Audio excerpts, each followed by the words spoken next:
Halo teman-teman, kembali lagi dan bertemu lagi bersama kami mahasiswa STEM Pariwisata Internasional Kalimalang. Di sini kami akan mempresentasikan tentang penganggaran modal. Tapi sebelum kami mempresentasikannya, izinkan kami memperkenalkan diri kami terlebih dahulu.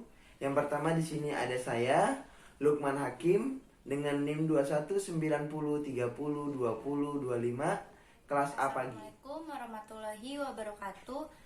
Nama saya Akila Syawalia Putriatna, kelas A1 dengan NIM 2190302113. Assalamualaikum warahmatullahi wabarakatuh. Perkenalkan, nama saya Aditya Warsita. NIM saya 2170302035. Saya dari kelas A1. Nah, langsung saja kita masuk ke materi, yaitu capital budgeting. Menurut Garrison 2013 menggambarkan tentang bagaimana manajer merencanakan pengeluaran proyek penting yang mempunyai implikasi jangka panjang. Tapi secara khusus, penganggaran modal atau capital budgeting dibagi-bagi seperti modal, kapital, yang artinya menunjukkan aktiva tetap yang digunakan untuk produksi. Anggaran atau budget adalah sebuah rencana rinci memproyeksikan aliran kas masuk dan aliran kas keluar selama beberapa periode pada saat yang akan datang. Capital budgeting adalah garis besar rencana pengeluaran aktiva tetap.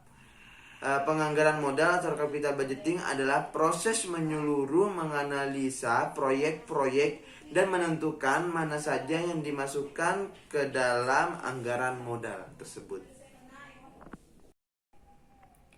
Pentingnya penganggaran modal. Yang pertama, keputusan penganggaran modal akan berpengaruh pada jangka waktu yang lama sehingga perusahaan kehilangan fleksibilitasnya. Yang kedua, penganggaran modal yang efektif akan menaikkan ketepatan waktu dan kualitas dari penambahan aktiva. Yang ketiga, pengeluaran modal sangatlah penting. Lalu, aspek penting dalam capital budgeting. Yang pertama, gunakan selalu cash flow. Cash flow dan laba akuntansi mempunyai karakteristik yang sangat berbeda. Yang kedua, think incrementally. Perusahaan untuk selalu think incrementally, bagaimana tambahan yang dihasilkan oleh suatu proyek terhadap kondisi yang ada sekarang. Yang ketiga, perhitungan opportunity cost. Opportunity cost adalah nilai ekonomis yang hilang ketika seorang memilih suatu alternatif dibandingkan dengan alternatif lainnya. Yang keempat ada sunk cost yang tidak masuk perhitungan. Sunk cost adalah biaya yang sudah terjadi di masa lalu dan tidak akan muncul lagi dari suatu proyek atau investasi baru. Oleh karena itu, menjadi tidak relevan untuk memperhitungkan sunk cost dalam suatu analisa capital budgeting.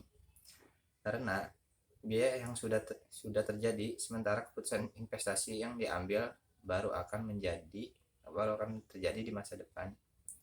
Yang kelima ada konsekuensi proyek atau arahan. Fokus Anda juga kepada implikasi-implikasi yang dihasilkan dari keputusan proyek yang diambil. Dan ada tahap-tahap penganggaran modal. Yang pertama ada biaya proyek harus ditentukan. Yang kedua, manajemen harus memperkirakan aliran kas yang diterapkan dari proyek, termasuk nilai akhir aktiva.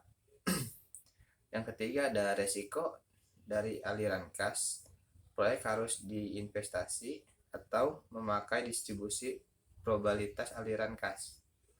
Yang keempat, dengan mengetahui resiko dari proyek tersebut, manajemen harus menentukan biaya modal atau cost of capital yang tepat untuk mendiskon aliran kas proyek. Yang kelima, dengan menggunakan nilai waktu uang aliran kas masuk yang digunakan untuk memeriksa nilai aktiva. Yang kelima ada costing, nilai sekarang dari aliran kas yang dihampirkan dibandingkan dengan membuktikannya atau menghitungnya. Nah, Sekian dari kelompok kami tentang presentasi penganggaran modal. Kurang lebihnya kami mohon maaf dan terima kasih teman-teman sudah menyaksikannya.